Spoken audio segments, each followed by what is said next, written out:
Hi, this is Christopher Spera. This is the iTechGear Weekly, episode number 126. GC stands for Guest Contributor. Recorded live Sunday, March 23rd, live from iTechGear Southwest. As I said, I am Christopher Spera, the editor-in-chief here at iTechGear.org. And unfortunately, I don't think we're going to have the dulcet tones today. I really don't. So Chris is out. And can't make it. So we are just going to have to go ahead and Maybe he'll sneak in the back door. we're going to have to trudge on without him. So maybe he will sneak in the back door. I do not know, but we shall see. Anyway, those wonderful tones that you did happen to just hear.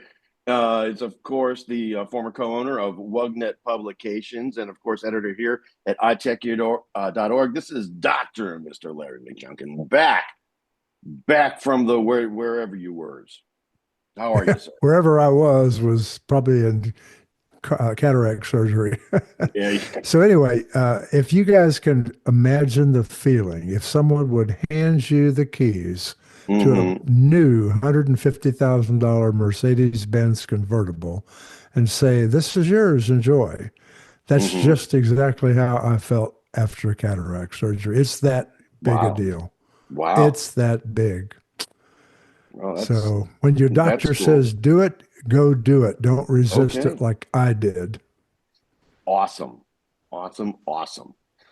Also joining us this week, the former contributing writer over at Gear Diary and currently the host of the Linux Link Tech Show and the Living in the Retro Arcade podcast, Brother Joe McLaughlin. How are you, sir? I'm just great, having a relatively relaxing weekend, and with only a little bit of beast mode, because you know me, I work out almost every day now, so I mean that's awesome. A given there. So I'm doing real well. I got to go watch my first 0-0 game. Well, I didn't watch it. I was selling pretzels, but okay. Columbus Crew versus New York. And ends in a tie. No one scored anything. How exciting. Anything. Nice. How exciting. Not. Anyway. Yeah. So. What are you going to do? So I watch soccer, but we will talk about Apple's crap. Well, in a moment, before we go ahead and spin the big wheel. That's true. Apple, all right. I want to go ahead and Larry and I would like to extend a quick moment of silence for our good friend, Mr. Woody Leonhard. Larry, what have you got to say about Mr. Leonhard? I've got a lot to say, but it would take way too much time. But I do want to say that on March 8th, we lost another one of the good guys. I first met Woody Leonhard in probably 96 or 97, just about the time he started Woody's Office Watch, his first of many newsletters. That was back in the days of Woody, Barry Simon, Brian Livingston. And these are some of the best Windows writers I've ever met or worked with. Oh, they're and great guys. Over the years, Woody penned like a multitude of books and newsletters, but it was the newsletters that made him most remembered. He had an uncanny ability to write and people listened, even those of us who already knew what he was talking about. He introduced millions of people to Windows and to Microsoft Office, and I know somehow in the back of my mind, he is looking down right now at Microsoft, wondering just how in the hell did this thing get so far out of hand. Rest in peace, Woody. We'll carry on. Yeah. I forget what it stood for. All right. But one of the things that he did, he also was involved with the production of an application called Whopper, WOPR. And Woody's Whopper, yeah. Yeah, Woody's Whopper. Yeah, it was a Microsoft Office or Word add-in that really extended the functionality of the product. He and I spoke about it and on a number of different occasions. Great guy, absolutely great guy. I know that I got a voice over IP call from him, which was an early implementation of the technology, though. in like 2000, 2001. And we must have talked for a good 45 minutes, which back then was quite a long time. But great guy, absolutely fabulous to work with, to talk with, and absolutely fabulous to so yeah. I'm getting a little verklempt over here, but he Yeah. was a really great guy. So he will be deeply missed. Woody, wherever you are, we love you. So, Joel, go ahead and do me a favor here as we get into the Apple segment of our show. Go ahead and spin Yeah. the big wheel. Yeah. Yeah. So this week it's Apple's turn to hit the Mistake-a-thon. Larry, And Microsoft too, but anyway. yeah, but we'll get to Yeah. them. We'll get to them with a little bit of fun and whatnot later on. But this whole situation with Siri seems to be a heck of a lot more serious um, than anybody ever really originally thought. In fact, some folks out there, like Mr. Zach Hall from 9 to 5 Mac, have called it an unmitigated disaster. And AI is not going to save Apple Intelligence. I So believe that. yeah, Yep. right now, there's a whole lot that's going on with this, and we've been talking about this for the last couple of weeks. In that, you say the magic phrase, "Hey Shlomo." I'm not going to say the S word here because I don't need everything in this setup to go ahead and wake up and start asking me Mhm. questions. But interesting. If you go ahead and you ask it as an example what month it is, um, you're going to get a whole Reddit thread or so examining the single question, what month it is. And Siri's, I'm sorry, I don't understand response um, is a little disheartening because she was stupid before, but she wasn't this stupid. You know, Larry, what do you think? Well, apparently, Mr. Tim Cook has lost most of his confidence in the AI team. And Yeah, rather than scrap the team, which he can't really afford to do because who's going to Mm-mm. come work for him right now?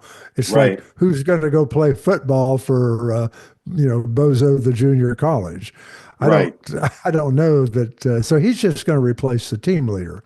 So I right. don't know if this will be enough to salvage the mess that Siri's made over at the cafeteria, but some people don't think it's all that bad, but for those of Well, us who talk to her every day about 100 times, I right, assure you it's an absolute cluster.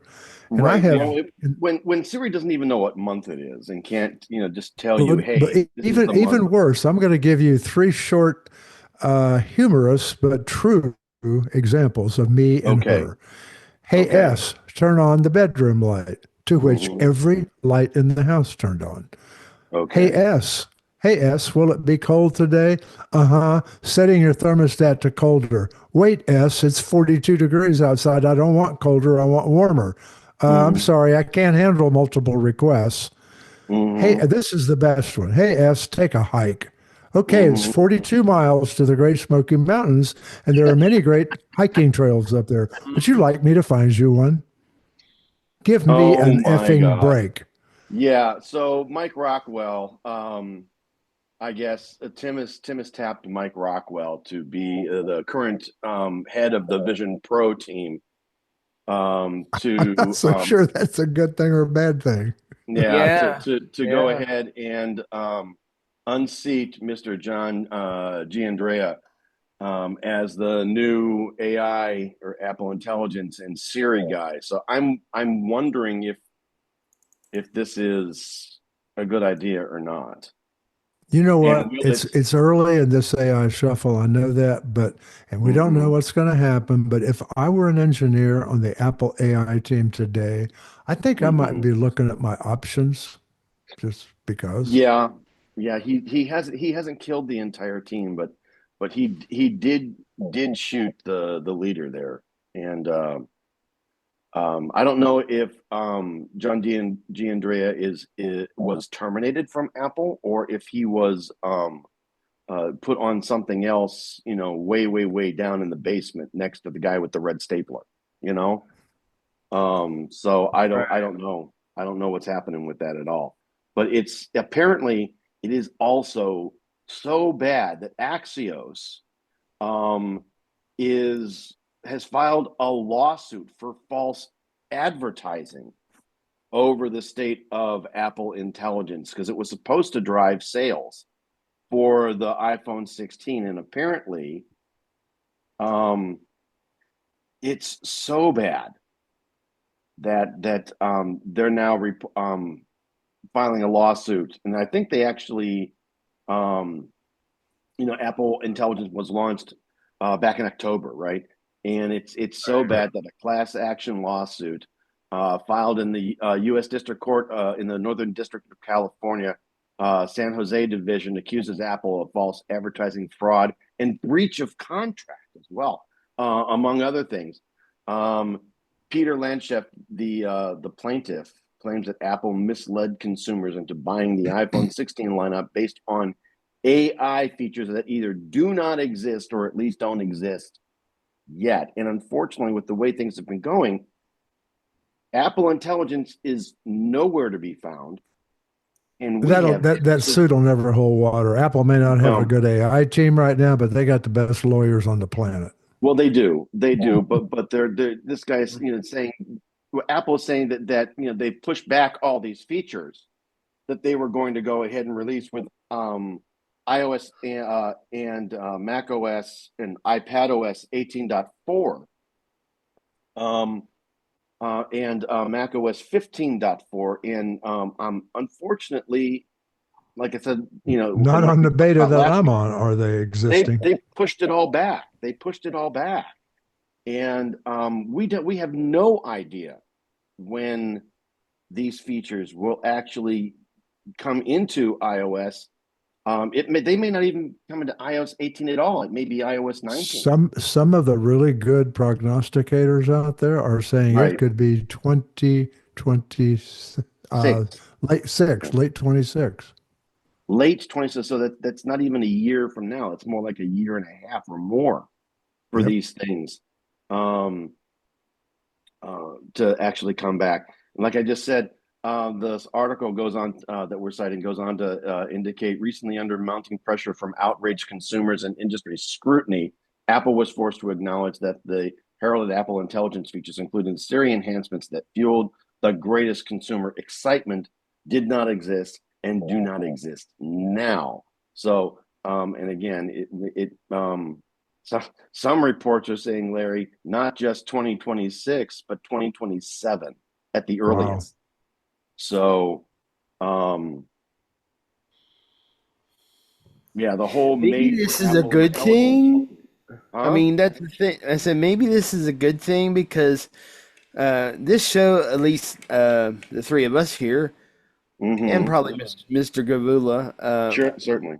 I wouldn't say we're exactly super fans of AI. I mean, we experiment with it, but we recognize that it's not the end-all be-all, and it's not perfect, and it's nowhere close to being perfect. It might not even be worth using as an actual tool for a little while longer. For a little while yet. So I mean, because we know it has significant issues. Both even the one which is the best right now still makes some mistakes. Right. Yep. Right. Yep. There's nothing out there for artificial intelligence or AI is perfect right now. And unfortunately, and that includes that's AI in general, whether it's from Google or from Apple or Microsoft or anybody else. And if you're trying to figure out just how to use AI and how good it is or isn't, if you're using Google search, I don't care if you're in Chrome or Safari, if you're using Google search, right? Every time you search, that very first thing that pops up is Gemini's best guess of what you want. And a lot of times that's not right. It's way off. But Gemini itself, if you query it, will give you a much better answer. But the first one in the search engine is not necessarily the best one. Sure, sure. And that's been the case with search results in general for years, right? That first answer is a Oh, yeah, it guess, was the you ads know? before. Right. Uh-huh. So I don't know that we're going to see something that's really consistently good and decent for a while. The biggest problem that we have with AI is, I mean, AI is all about the data, right? You've got to have data in order for AI to be able to sort through all of this stuff and then bring back possible matches or answers to the questions that you've put to it. Um, there's a lot that's going on, and we'll address some of this later on in the show, um, with data and getting access to data so that um, AIs can train on it.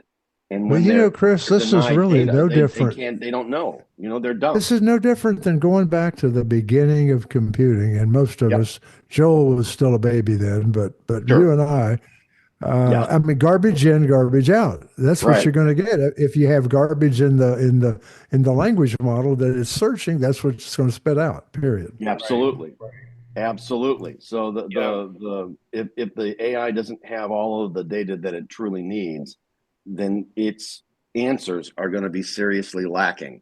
It's not gonna present you with Um, the right information. And from what so we've true. seen, if it ain't got it, it's gonna make it up with what it has. It'll try to come up with an answer based on the information that it does have. And 9 times out of 10, that information will be wrong because it doesn't have the correct information.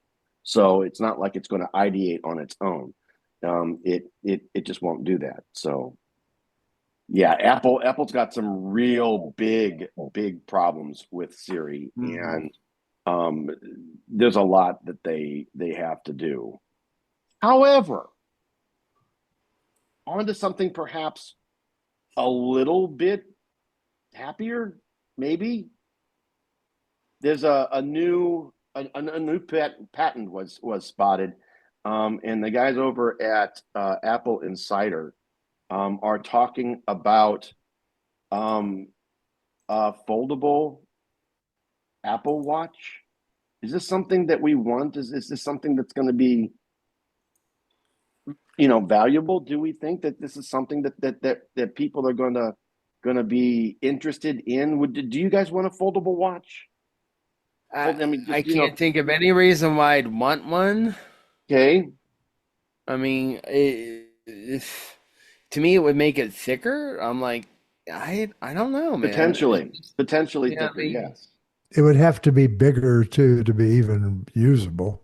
Right. right. I mean, it's just two screen by the look of the patent. It looks like two screens that are the exact same size, and I'm like, I'm not sure what that's getting you. I don't know. Well, My mind's eye conjures up this vision of the old Dick Tracy watch. It's just I Yeah, don't yes, know. yeah, yes. The, yeah. the the old Dick Tracy watch. I was just in the thing that I always think about and always comes to my mind is Johnny Sacco and his amazing robot, his giant robot, right? Yep. Which was Right.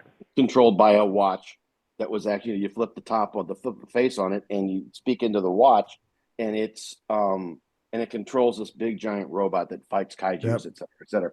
The interesting thing that so the first picture that you see in this article from Apple Insider, it shows two separate screens. So this is a lot like the Microsoft's former Surface Foldable, their Surface phone, right? The Surface Duo. It looks like that they are two separate screens with a hinge in between. You scroll down on the article a little bit, and you come to another picture, and it shows that bottom screen will rotate, allowing you to sort of turn that whole screen setup in a portrait mode and allow you to have a piece of the screen shooting up your arm or down your wrist, and then allowing you to extend that screen. There's supposed to be an interior camera to allow you to use the thing for some kind of a conference call or video meeting. And given the size of the Apple Watch, and at its largest, that's 49 millimeters. I don't know if this whole, I just don't see whether this would necessarily be a good thing. Right. I think the screens are too small, and I think that sticking a camera on those I screens mean, is we going to. can barely see what's on the screen now. I know, And and sticking a camera in that setup, as well as allowing the thing to rotate to a you're going to have landscape. to do a lot of scrolling. That's all I can think of. You're going to have to do a lot of either vertical or horizontal back and forth scrolling, Or and I both. just don't, or both, and I just don't see it. It would be cool, because most everything from Apple is cool, right? I mean, all the fun stuff from Apple that you got is cool, right? But Sure. I don't see it. I don't see it.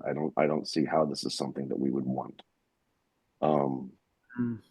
Larry, why don't you go ahead and take it and make us all happier? Talk about Home OS. Wish you please, because Apple's Well, supposed to launch I that mean, puppy this later this on this probably year. won't make everybody happy, but if I sound a little jaded because Apple has never given HomeKit the love that it deserves, I am. But So supposedly, with let's all start though. Take a step back. What is HomeKit? oh no, HomeKit is the framework around which Apple builds its home app, and it allows all of the different IoT devices and various thermostats and cameras and whatever speakers Doorbells and to whatever work, else. yeah, doorbells and whatever to work Light with Apple switches, light Home. bulbs. Mm-hmm. And there's no doubt again that here again Google has been far ahead of Apple in this space. And it's not like they're even competitors. They do things so differently. And a lot Mm-hmm. of us who have been in that space have used both services and Mm-hmm. continue to do so. But with the new versions of everything coming out, that we got Sure. all the 19 this, the 19 iPad OS, and Mm-hmm. 15 for Mac, there's going to be a whole new operating system come out finally. I guess it'll be called Home OS or whatever it'll be called when it finally launches. Which Apple I is, which I prognosticate will be sometime in June. I think, in the latter part of the year. I mean, it'll come out with all the I'm thinking rest. they will announce it though in. WWDC probably. That's what I'm talking Right. about, in June. Yeah, So, they'll talk about it then if it's going to yep, happen this year. yep, So, but I think they're doing this under a bit of duress because they have been, years long hue and cry to do something more with the home. But alas, right. they have been so busy with their Vision Pro to give a proper 2 cents worth about Mm-hmm. HomeKit. So now we all have a little bit of a reason to rejoice. But, Right. but as Apple has always done, they always debut a new operating system with a new piece of hardware every Sure. single time. Yes, they do. So this time we think that's going to be the HomePad, which will be something between the size of a iPad Mini and a iPad, and it'll be Sure. mounted on a HomePod sort of type thing. I was going to say it's probably going to look like the very, very early iMac. Yeah, but a You mini know? version. Yeah, it might even have that little thing where it kind of rotates up there. Mm-hmm. So But yeah, I we wouldn't be won't surprised if know. it would look As like an always, iMac. we will not know until the skinny guy walks out on stage. It's It's true. Yep. never going to happen. Not the name, That's nothing is in stone. no, no, but we'll wait and see. But it would be interesting. Right now, I tell you that I find the Apple Home app very confusing. Um, and Hmm. it very difficult to navigate and to use. I had some speakers.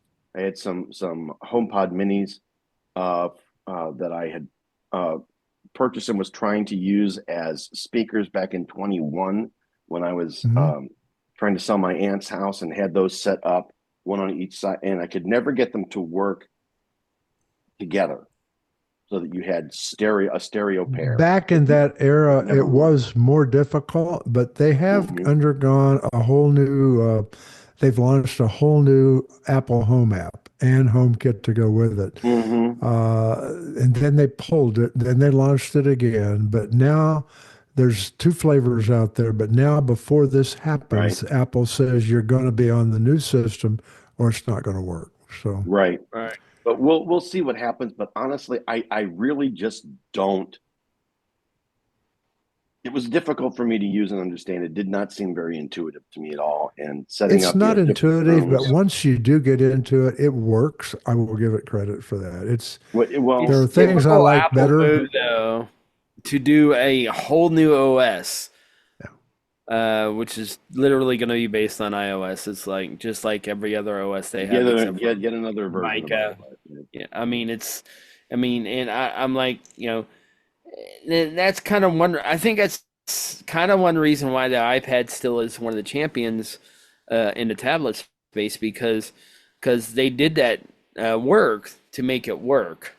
Right, Whereas on Android they just try to scale everything up, which right. doesn't work well. Okay, can work okay, but Google has yet to make it work okay.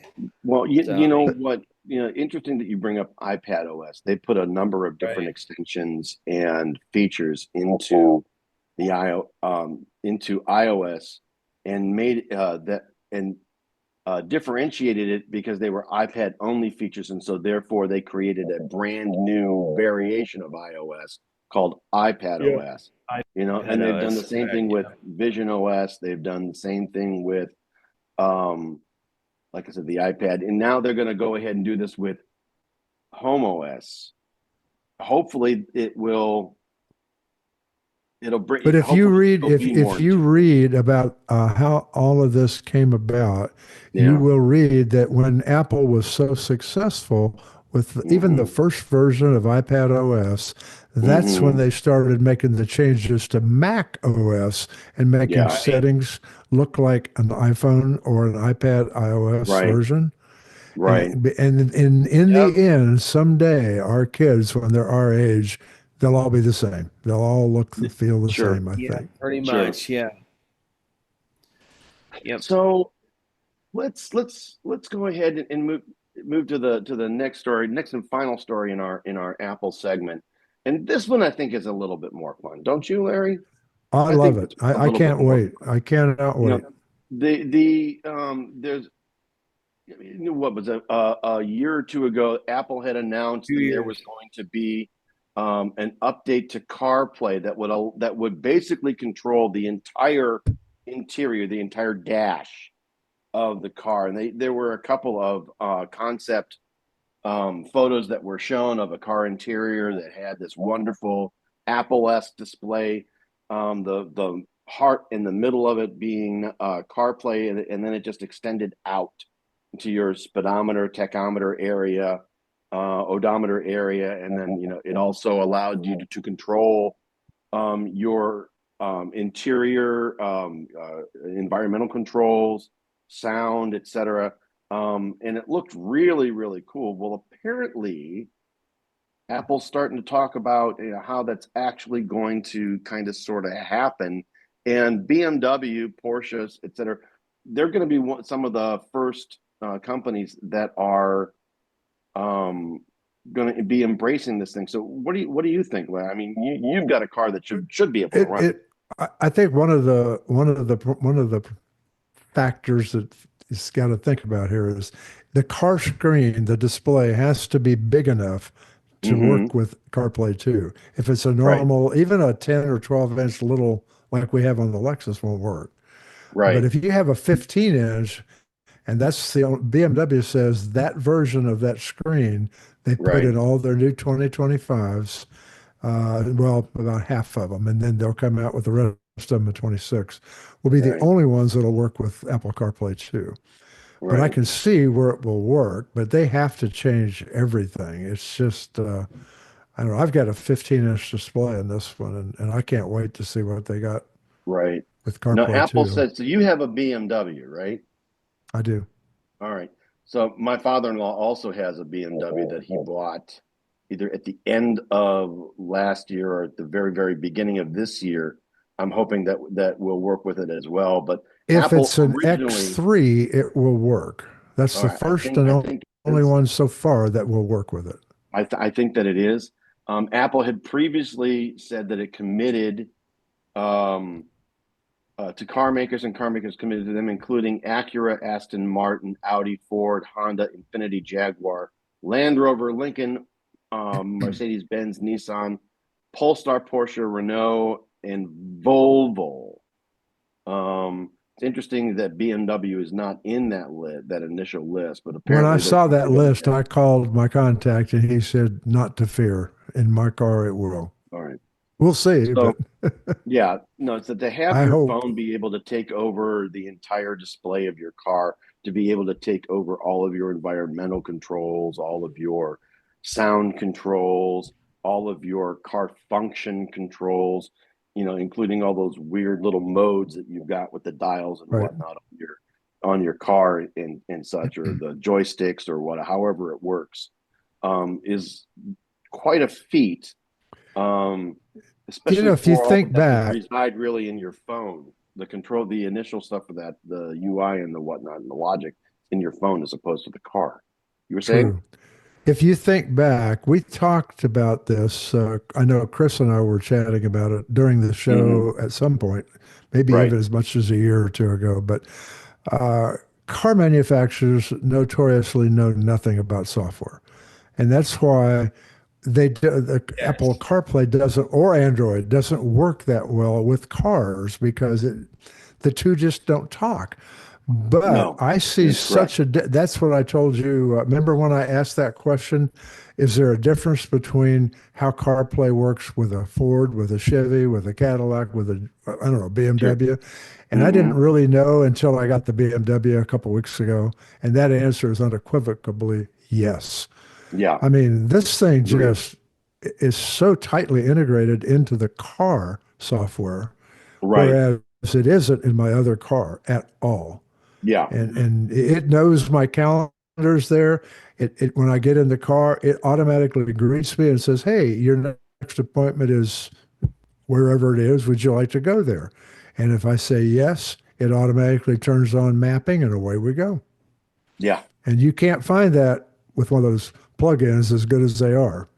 Correct. And it's not It's not the CarPlay's fault. internal nav that's there. It's Apple Maps, or it It's will Apple be. Maps. Yeah. It's integrated. Yep. Yeah. So it really sounds interesting, And and it BMW really says Android sounds, Auto works equally as well with yeah, their new system. Yep. yeah. So wow. So Yeah, wow. I It'll be mean, interesting to see. that's those systems take forever to invent, and they're always out of date, even when they're released. I Yeah. I mean, agree with when you, you got to Joe. look at it, I mean, and so the fact that it hasn't come out, it's not really Apple's fault here. It's the car manufacturers. I mean, although I will say some people have this misguided idea that it's Apple's software that they have to put into the car to do that. Right. Mm-mm. It really isn't. It's the car manufacturer's own software. They have to allow the functionality, Yeah. and True. they're not doing that yet. So I mean, So that's the thing. well, And that will definitely be interesting to see, and I'm hoping that Mhm. maybe we'll have that happen sometime later this year. Maybe we'll see that come out after WWDC in June, and hopefully it'll be interesting, and we'll be able to see and hear some firsthand experience from you, Larry, when it all happens. Well, an interesting fact that I did read the other day, I forget which car manufacturer it was, but it was talking about they surveyed, I don't know, a couple thousand people, owners of that vehicle. Yep. And do you use in built-in navigation or do you use your CarPlay slash Android Auto? Right. 90% do not Yep. use built-in. They Yeah. use No, either I Android or CarPlay. never have. 90%. Never That's a have. lot. Never have. My 2014 Toyota Highlander came with a mapping system, as did just about everybody else. came with an internal compass function as well. I pulled out the factory head unit and had a CarPlay compatible head unit put in. I don't use anything else other than CarPlay or Android Auto for those times that I do drive, Yep. um, uh, and use an Android daily driver, which is Right. pretty rare. But still, the point is, it's all that the CarPlay or Android Auto, and I keep on telling folks that are looking for cars that ask me, what should I get? What do you think I should get? Is from a technology perspective, I said if it doesn't run CarPlay, don't buy the car. No, no. Don't buy the car. So, well, all right. I'm going to go ahead and I'm going to move us to our mobile Linux segment. So, Joel, go ahead, roll up your sleeves and dust them all off because this is basically all you this week. So, Yeah. interestingly enough, the Pixel 9a, Yes. Android Central has got their hands on it. And I know that you've probably gone to a couple of stores or to a big box store and have looked at the Pixel 9a. What do you say, Joel? I haven't yet because I already have a Pixel 9 Pro XL, but Sure. I have seen lots of articles on it, and probably one of the most interesting design choices is that it no longer has the visor, camera visor thing that's on the back of every Pixel phone since the Pixel 6. Okay. It's got a well, not quite flat, but pretty close to flat back on the phone. Right. So you're not going to get a lot of rocking on it. Right. This is probably the most noticeable feature that and difference between the 9 Pro and the 9 Pro XL is that the 9A, the old 8A. Yeah. right, it has ditched the camera bar. It's no longer there. Yep, you just got the two lenses and the flash right next to it. It's also got I think it's the first Pixel A phone that has a bigger battery than the actual Pixel that came before it, the 9. Right. So it's got a pretty large battery on it, and one of the reasons that Google changed this design was to give the A series its own kind of feeling, I guess. So they call the water drop camera cutout, I think is what they call it. Okay. I don't know, but I know Larry was liking this when we were talking about this earlier this week. So liking how I'm not I've always thought that this mid-year version that Google brings out every year is a great phone. I don't know. It's plastic, yeah, but feature-wise, it has so much more in it compared to Apple's E version now. The what is it? The 16E. The 16E. Yeah, the delta between the Apple best and the 16E is a way bigger jump than between the 9A and the one Joel's got. Right. The 9A, I don't know how they do it for the money. I really don't. Well, and the 9 is supposed to be the more budget-minded version of the and it has the phone exact same chip after- that the 9 has. I mean, that's the thing. Right. It has the Tensor G4 chip in it, which is also the same one that the 9 Pro XL has. Yeah. That phone has always felt the best in my hand. Is that because it's lighter? It's just I don't know. It's a decent phone. All right. The really Pixel is. Still series has is a that decent- premium look and feel that the 9 has. And the same thing with the 9 Pro XL has that kind of same And kind you're of going to feel put it in to a case anyway, so who cares if Yeah. it's plastic? Nobody. Sure. Yeah. Most, That's the thing. Most of our generation will go ahead and put it in a case. There's a lot of folks That's though, true. a lot younger that are just carrying it naked, which is one of the reasons why that premium look and feel is so very important. It's got to look good. If it doesn't look good, folks aren't going to care. Yep, and That's I think true. the only real difference between it and the actual 9 is probably a little bit lesser camera, I think. Let me see. I want to find the full spec. And there's a demographic out there that doesn't care about that. I take pictures, sure. but I don't need. I mentioned to Brenda we were watching this commercial for a movie. It was an action movie. I forget. I think it had Nicolas Cage and somebody else in it. The whole thing Hmm. was shot on iPhone Pro. I Sure. Yeah. don't need my iPhone to shoot a movie in Hollywood. I just needed to take a picture of my grandkids. That's it, you know? Right. And it's only $200 less than the Pixel 9, but See, you there get you go. almost identical specs. I mean, with every Yeah. in every respect. So I mean, Hmm. and the specs that aren't identical, you probably don't care about, and Don't you know, a care lot of people anyway. don't. Yeah. So Sure. I mean, yeah, yeah, Which and I'm it's correct. more it's I'm more the, correct. can I get the Pixel name? Can I get the latest version Hmm. of that Pixel name? And then give me the latest Yep. version of Android from Google, please. In And fact, the display Yeah. is always top notch. There's Yeah. actually, here's the real surprising thing. Now, I was right. The rear cameras are a lesser spec, 48 megapixel for the wide and 13 for the ultra wide. And of course, it only has a 0.5x or 1x optical quality zoom. But when you compare it to the 9, Yeah. the 9A has a better selfie camera. It has a 13 megapixel camera versus the 10.5. Of Well, course, the front camera on the Pixel 9 Pro XL hmm, Pro and the Pro and XL series is a 42 megapixel shooter. So sure. and I guarantee you the under 30 generation is taking more selfies than they are landscape shots.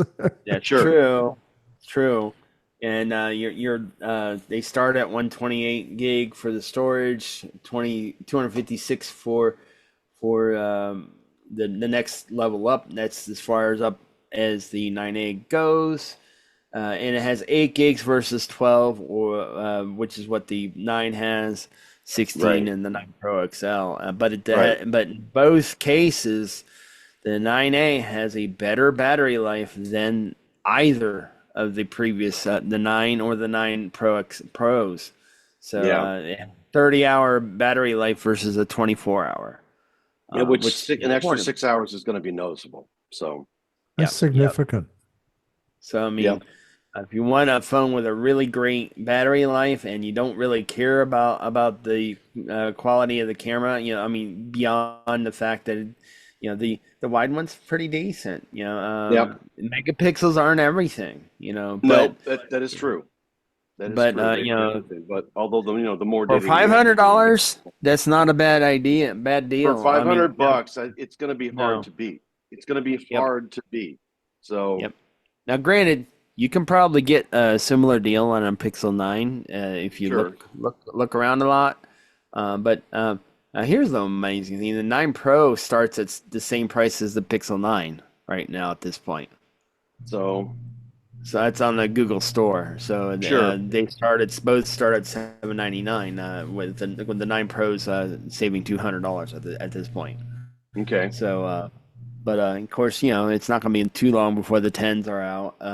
Sure. On that respect, Sure. not that I'm going to go Sure. right to a 10, and that's the thing that we all got to remember here too. It's like I just watched a video on the new iPad Air, which is the M3 version of it. And they're like, well, not everyone's going to upgrade to it, and that's true. It's like, especially that mid tier, Mm-hmm. same thing would happen here. So, but Sure. if you have an 8A, or even if you have an old Pixel 6, it's Or definitely seven. worth the Or upgrade, seven. or Yeah. 7, yeah, Yeah. worth the upgrade. Yeah. You know what? So, What isn't really all fun, lovely, nice, and dandy no, it's is the not. fact that the FBI has issued a malware warning to all Yeah, email and Outlook email users. So what's going on what with they're this, Joel? This saying. is this So. is this is kind of serious. Yeah, they're urging users of popular email services like Gmail and Outlook to be on the lookout for a dangerous and potential costly ransomware scheme.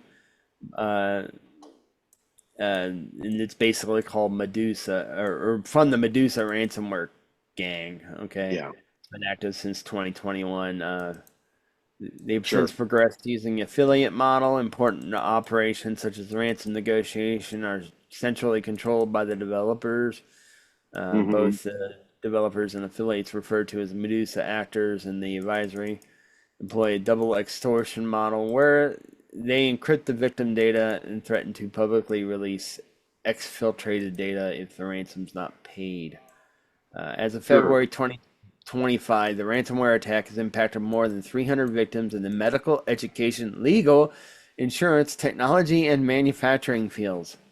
So pretty much everybody. Pretty much everybody. Yeah, pretty much everybody. So if you get anything that's got an attachment on it, or if you don't, never click links. Don't. Yeah. If it says, if you get something from you really got to watch. 9 times out of 10, don't click on a link in an email. Don't. If you get an email that says, "Hey, a bill is due," or we need you to do this, don't click on the link that's included in the email. Go right to that website yourself. And if you've got an account, log in and see what's going on. If you owe somebody something, for sure that you're going to see it when you log into that place yourself, when you type the address into the URL on your own, as opposed to clicking, using the convenience of a clicked link in an email. There's a lot, they're getting smarter and smarter, and the quality of the emails is getting better and better. They're starting to use, tools like Grammarly and whatever else to, make the English better. So it sounds real, like it's coming from a person that knows what they're talking about, that knows and understands English, and perhaps the U.S. person that is. Speaking of that, supposedly, and I just got one today. Brenda got one a couple of days ago. Yeah. There's a new spam deal malware deal coming out with text messages from the Pennsylvania Easy Pass system. It's not just Pennsylvania. So not just real. Pennsylvania, New York. It's too. not. It's I not got Pennsylvania, mine today. and it's been going a while too. I copied the URL-based domain out of that link, and I pasted it into Safari. It took me right straight to the real site. And I said, "Oh, this may be real. Did I run a light or something?" No. If you actually click on it, you go somewhere else. So they've really got you. They are good. I'm telling you, they're getting better. They're getting better and better. I got one on my work phone. And it was for, let's see. And when I got there, the first thing that was on the front page at that website was, "Don't believe all the spam you're getting in text, because we do not let you know via text." Well, what's interestingly enough, a lot of the text message, a lot of the phone numbers that this is coming from, that have at least hit my phone, is an international number.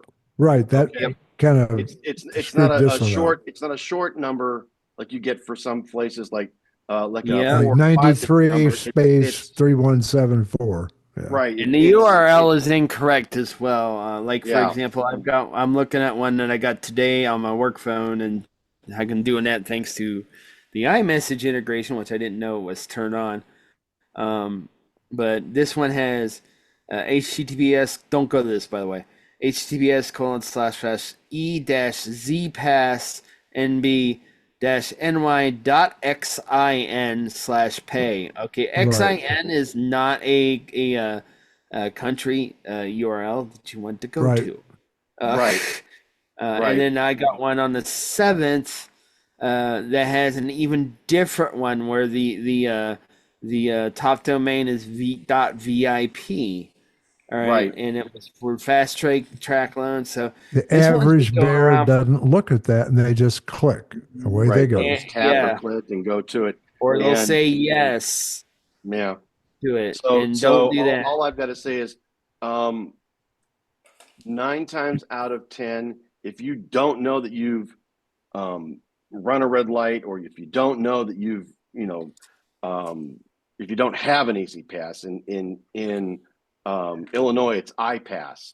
It's not Easy Pass. It's iPass. Or even if you don't, you might when I got the first one, it actually wasn't all. It was a long while ago. It was actually not long after I went to the DC area, and I had a rental car that had that I had them pay the extra because I had to pay I had to pay the Dulles tolls to get in and out of the Dulles area to get to Reston.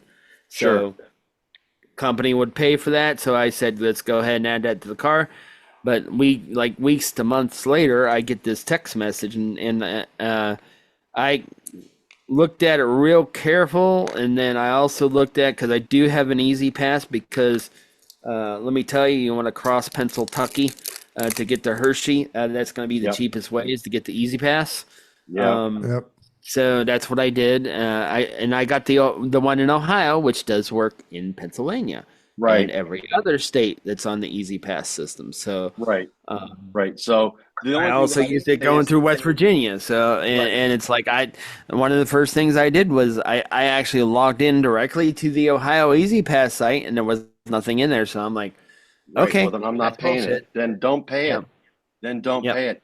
Yeah, I know for a fact I haven't been to New York recently, so Right. it was real easy for me to determine with mine that this was a scam. That and the international number that it came from Mhm. made it very easy to determine. But these scam texts and these phishing and smishing sort of schemes that are out there, they're getting better. They're getting better and better. They're getting more sophisticated. Yep. They look Easy more Pass real. system, right? And the other thing too here to remember is the Easy Pass system would never send you that anyway. They just send you a bill in the mail based on the Right. tag on your car. Right. That So plus after 4 attempts to get their 15 bucks, they give up and quit. They don't care. yeah. Mm. So Well, it there you depends. go. If you're reside in a state, like for example, if I came from Oh, they might. Ohio, they might Right. suspend your license. Right. True. True. True. So, All but right, guys. Well, I'm going to go ahead and I'm going to move us to yeah. our Windows segment here in a moment, but I'm going to do that right after this brief message.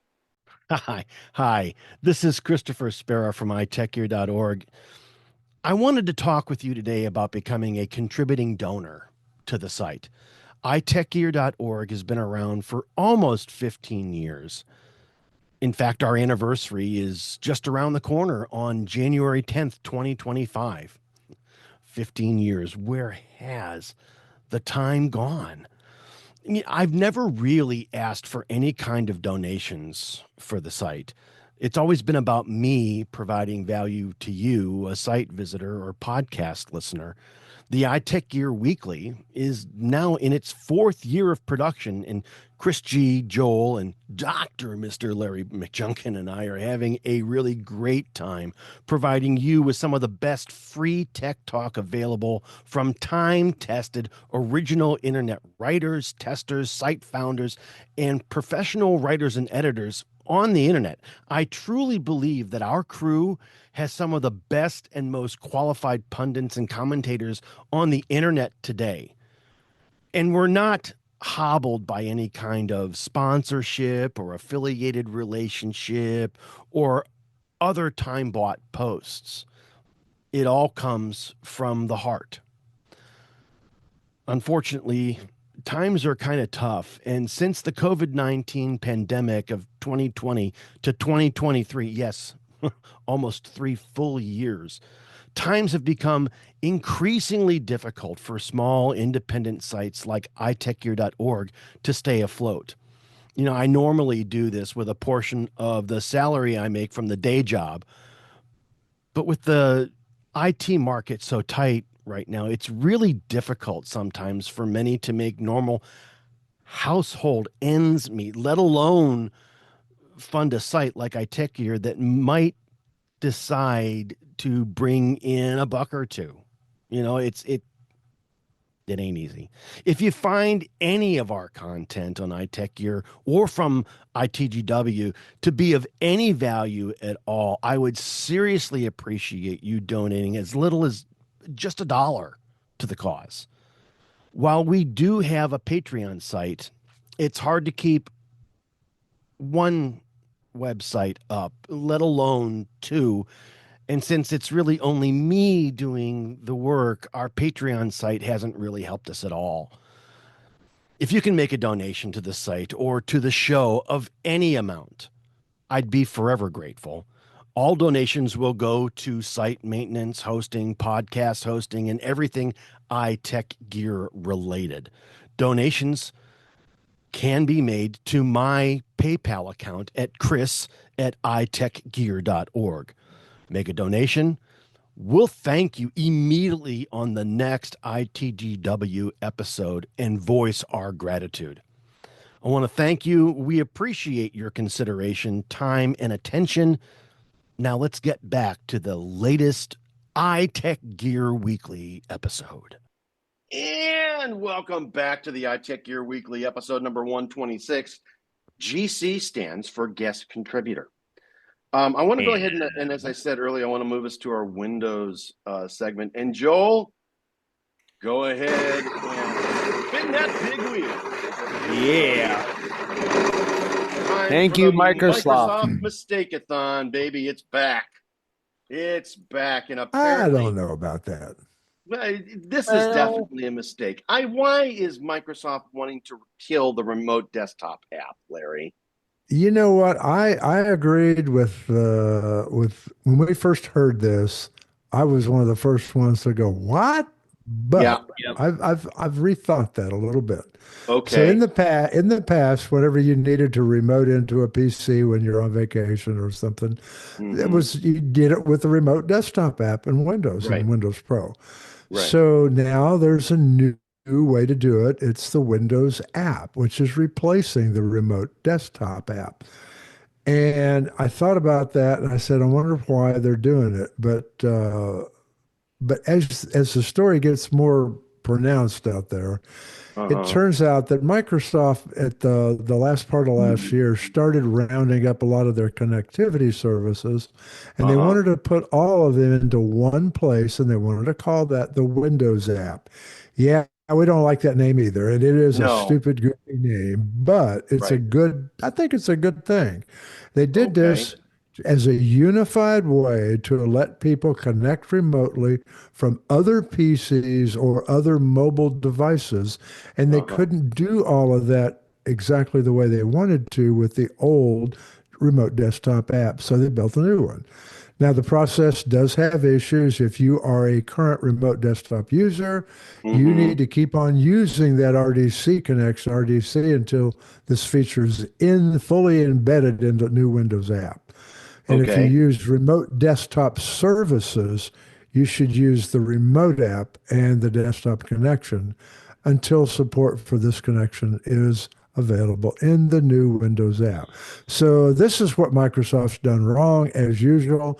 They bring out something half-baked. If they'd have just kept this all behind closed doors and you kept everybody on RDC and then rolled it all out and said, okay, now starting tomorrow, this is the way you do it. No, they had to give you a little taste of this, a little taste of that, affect some people here, some people there. Now we're all confused again. But that's what they do. The It's Windows not a big deal. I I think in the end it'll work. It'll be a good thing. Yeah. The Windows app, for those who don't know, I just installed it. It requires a cloud login, and it doesn't work with my Microsoft 365 account, which means you cannot use it to connect. I cannot, like, if I had another Windows wanted to connect to my wife's laptop downstairs from this machine, can't use it. Got to use a remote desktop. But that's what I was saying. It will eventually, but it ain't now, which is wrong. It ain't there now. But what really, I agree with you. What they should do is make this as turnkey as possible. This is an app and a service that's been around for more than 20, 25 years. Decades. Yeah. Decades. We're talking decades here. And the process has been the same. Bring up the remote desktop app, type in the password that you need to connect to that machine. As long as you're on either A, your VPN, or B, the Office network, it should get you right there, and you should have complete control over that machine in a wonderful resizable window or in full screen, should you choose to run it that way. The issue and problem here, like you said, is they've kind of sort of, they've given us a little tease or a little taste of what they're going to do, and it's not there, and people are going to get frustrated because it doesn't do everything that it's supposed to do, and now the experience is split. They should have kept it under wraps until it was all fully baked, tested, ready to go, ready to go, and then just and just in case turn off Microsoft remote desktop with a nice little dialog box that says, "Hey, the functionality has moved to this new place. Go here instead, giving you a button or whatever to that will open up the other app, and you set it all up, or maybe even an option to import the profile and the credentials and whatever not from remote desktop into the new Windows app, which might be a lot easier. Right. But if Microsoft really pulls us as stupid, go look at Devolution's Remote Desktop Manager. It's a fantastic application. Sure. If you're for example working on you can get the team version, which is paid. You can synchronize your RDC sessions with your whole team. I wish my company would do that, but we don't do that. We use the free version. So, and the nice thing about yes, and the nice thing about Remote Desktop Manager is it also supports Secure Shell. So if you have to also manage Linux machines like I do, that's the app for you, buddy. It's a better way to do it. Yeah. It's fantastic. I use it every single day on the job. Yeah. So very cool. Well, hopefully they'll get it together. The other stupid thing I think that Microsoft has been doing, or at least announced recently, it's stopping the inclusion or sale of a charger with the Surface Pro 11. Yeah. So if you want a charger, it's going to cost you extra. Yep. Fortunately, not that much extra. There are the official one from Microsoft is about $26. Yeah. And it also happens to be the same exact one I can still use on the Surface Pro 6. Sure. Does this not smack a little bit of, hey, Apple did it, we can do it too? Well, a little bit. A little bit. The nice thing though with the Surface Pro 11 and I think the 10 before it is you can use standard USB power delivery chargers. You've been able to do that. You can do that on the. But they stick out, and they're a pain because the way they stick out from the side. Yeah, correct, and they don't have the MagSafe connection that the standard Surface charger goes. You can buy a 90 adapter. That's what I did when I had my old Surface Pro. Yeah. And I'll say this though, if you want the Maggie one, don't buy that. I would say don't buy the standard Microsoft one. Actually, still has USB A on the charger brick instead of USB-C. That they've got on it. Yeah, right. So I would get the one with the USB-C. That's like $3 or $4 cheaper. It's not made by Microsoft, but it should work fine. It's got good reviews on Amazon. I don't think Microsoft makes it. It's probably made by the same company. Likely, or perhaps sourced from a similar company, but the cheaper one that we're talking about is got a USB-C connection on it as opposed to a USB-A. That the Microsoft sticker that you pay $3 extra for gets you. So and it this one looks almost identical to it. Even almost has identical. Even has the square. The square plug that the Surface one has, mine has that same similar shaped plug on it on the end of it. So I mean, and in fact, I might end up buying one of these at one point because I still use my Surface Pro 6. It's still a good machine. It's still plenty fast for basic stuff. I'm not editing video on it, of course, anymore. I used to. If you're using it for handwritten notes or even for ink to text. Or if you're using it for web browsing or for email, still a great machine. Even I've got a couple of older ones, the 8 and the 9, the 9 5G, and they're still great machines. Great machines. Really the only real difference between the 9 5G and the 10 or even the 11, aside from with the 11 it's the processor, but even with the 9 5G, you can still do just about everything that the 11 will do, because it runs ARM. The 9 5G. It's still the only tablet you can truly call a computer. Yeah, correct. Yeah. So, anyway, you can run desktop applications too. So. Yep. You can. So nice machine. So that's the end of our Windows segment. And I'm going to go ahead and move us to our tip of the week segment. And before we get into the actual tip, I want to remind everybody, hey, you know that iTechGear.org was founded with the intent of making technology easy for everyone to use and understand? Sure has. And I mean, the site's been around for just over 15 years, and it's always been the goal of the site to make things just a little bit easier and a little bit simpler for everyone. This team specifically has dedicated their writing careers to that specific purpose. So every week we're going to go ahead and feature a weekly tip. Computing could be anything, as long as it's a computing tip authored by one of our experienced editors. Otherwise, we're going to tell you where we got it.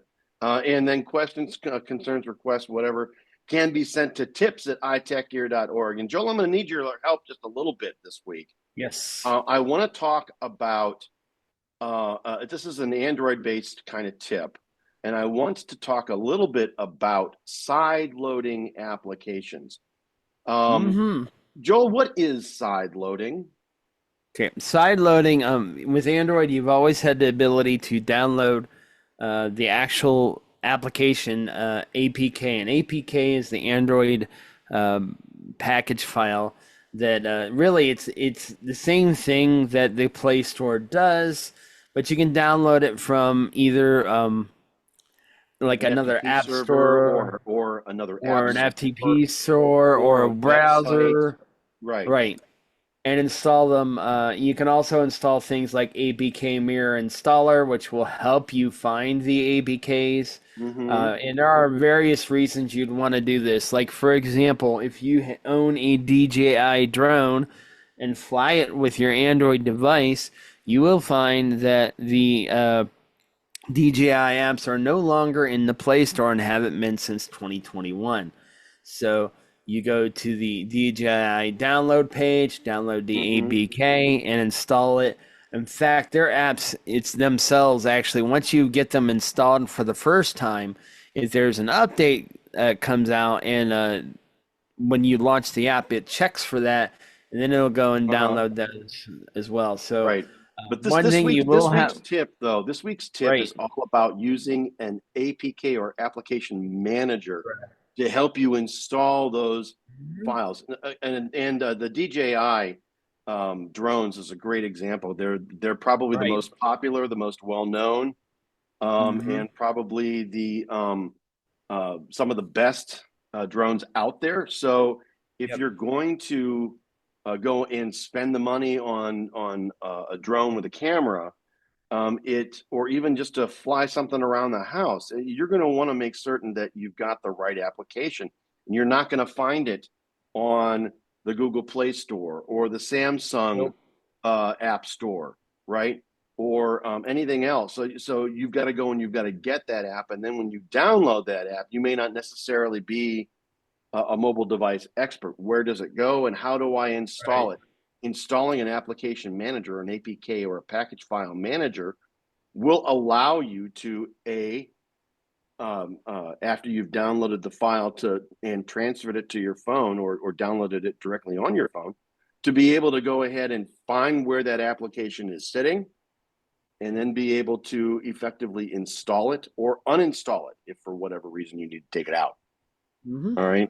So installing a third-party application manager is going to be a big help. And one of the ones that you mentioned, what was it called? Was APK Mirror?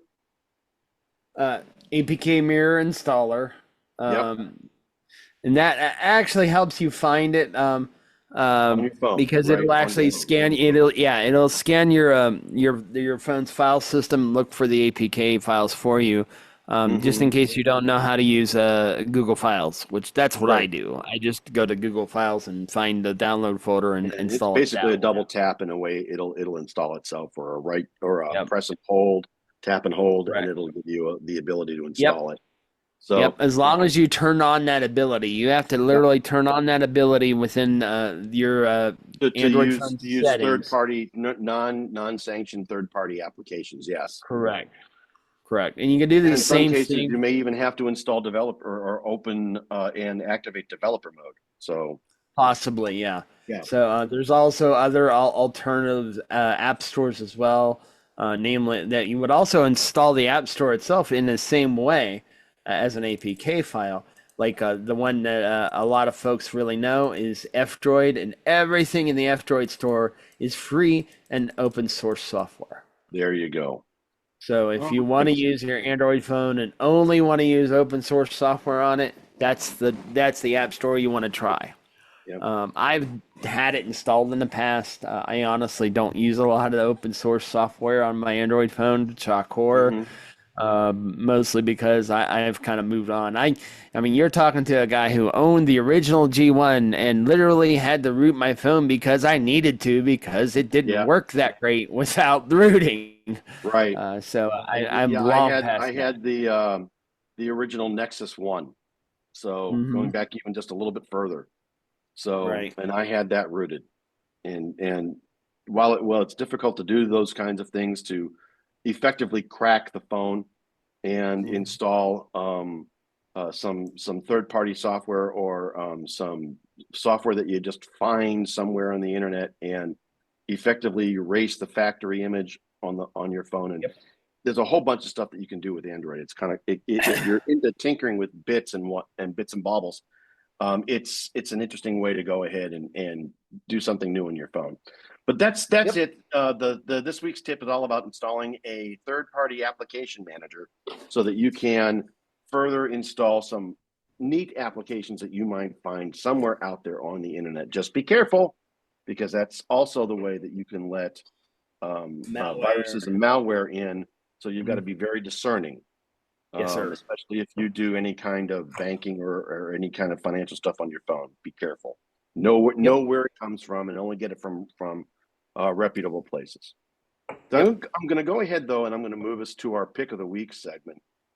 And again, I want to remind everybody, just before we get to the actual pick, that our picks are usually typically hardware, software, and other items of interest that we have individually purchased and actually use, and that we like enough that we want to recommend them to you, not only our totally first and in-person audience member and listener number one, my mom, all right, who's just about dying over there because everything that we've said so far this show has been over her head. But we want to recommend them to you, our growing listener base. And these are not paid advertisements or anything that we might have an affiliated marketing relationship with. If they were, of course, the editorial policy over at iTechGear.org indicates that we really have to disclose that information up front before we go ahead and present you with the pick. These are things that we sincerely believe in, and we wanted to bring them to you at the end of each show. Why? Because we like you. There you go. Yep. So, all right, Joel, you've got the pick this week. So what do we got? I sure as heck do. So, now those been listening for any length of time know that I am an avid hiker. I haven't done on any overnight trips yet, but it's now spring and it's time for hiking season. So a while back in the past, I had purchased the Owoda Osmo Pocket 2 backpack mount. Now that you guys won't be able to see that because we don't have video on this podcast, but the guys will be able to see. This is the one I had, okay? And this is the Owoda one, which is no longer available. Basically has this Velcro thing that wraps around the backpack strap. All right, to mount your pocket on the camera. Well, the only problem with this is this will slide up and down that backpack strap as you're hiking, and I did not like using it. So I went and looked for an alternative, and I found one that was even cheaper than this one was. The one I have now is the Surewo, Surewo 360 rotation backpack strap mount, quick clip mount with, it's got a very wish.com kind of name. So basically what is it is a It's got the clamp to hold your DJI Pocket 2. It should also work with the Pocket 1 and should probably work with the Pocket 3, or anything that would fit that shape of a mount on the bottom. It's got a GoPro like thumb screw on it. You slide that camera in there, and instead of something that wraps around the strap, it has a clip that just clips right on the strap. And now that hurts when I do it on my finger. Don't do that. But I have recorded several videos. If you've seen, I should send Chris the link to my YouTube channel, New Life Resolution. I have recorded some video and posted a couple videos on that channel that were recorded with this, and with it attached to my backpack strap, with the power of the DJI gimbal system in the pocket cameras. It looks like it's basically Steadicam, so I mean, it's very, very steady as I'm walking along and talking, and I love this thing, and it's only $15. So and that's I mean, not too bad, no, and it's solid. Can't And buy the other anything for $15. no, well, the other thing I like about this too is you can rotate that clip too. So Yeah. what I've done in the car is I've rotated around kind of like that, and Dash cam. clipped it on my visor, on my side. Yeah, basically, Dash I was cam. able to mount it. Yeah, doing with that, and because I have the Wi-Fi module on this, I can literally point it with my phone and then start the video. So I There you mean, go. it's So I've shot video with it in the car on my backpack strap. It's infinitely more useful than this one. So Nice. although I may try putting both on just for the heck of it, since I have two of those cameras. But so $15 with a funny name, the Shoru 3060 rotation backpack strap mount, quick clip mount, with expand frame, compatible with DJI Osmo Pocket 2. So Nice. $15. Everything on Amazon has a funny name. Pretty Very much, true. especially if it comes from China, Yeah, which and a lot of it does. Yes. So, but So pretty cool. Good deals, Yep. though. Cool. And that, kids, is the show. This has been the iTechGear Weekly, episode number 126. GC stands for Guest Contributor. Recorded live Sunday, March 23rd, 2025, live from iTechGear Southwest. As I said, I'm Christopher Spera, and for our missing Mr. Chris Gavula, Brother Joe McLaughlin, and Dr. Mr. Larry McJunkin, I want to say, hey, we will see you next time.